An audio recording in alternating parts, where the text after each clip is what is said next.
দেখো আমার সব চপগুলো ভাজা মোটামুটি হয়ে গেল। মানে আমরা অল্পই লোক আছি, হাতা দিয়ে তুলি দাঁড়া। তো সব কটা ভাজা হয়ে গেল। কেমন লাগলো বন্ধুরা বলবে। আমি কিন্তু প্রথম আজকে করলাম মোচার চপ। তো মোচাটা অর্ধেকটা আমি তরকারিই করলাম, তোমাদের দেখালাম। হ্যাঁ, আর এই চপটা আমি ভাজছি এখন দেখো। আর একটা এটা আমি তুলে নিচ্ছি, যাই হোক এটা আরেকটু হয়ে যায়। তো বলো কেমন তোমাদের চপ মানে লাগলো আমার ভাজা।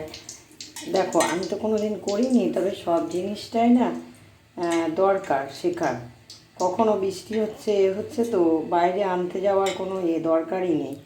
হ্যাঁ, কিছু থাকলো মানে তোমার হয়ে যাবে। এই দেখো লাস্ট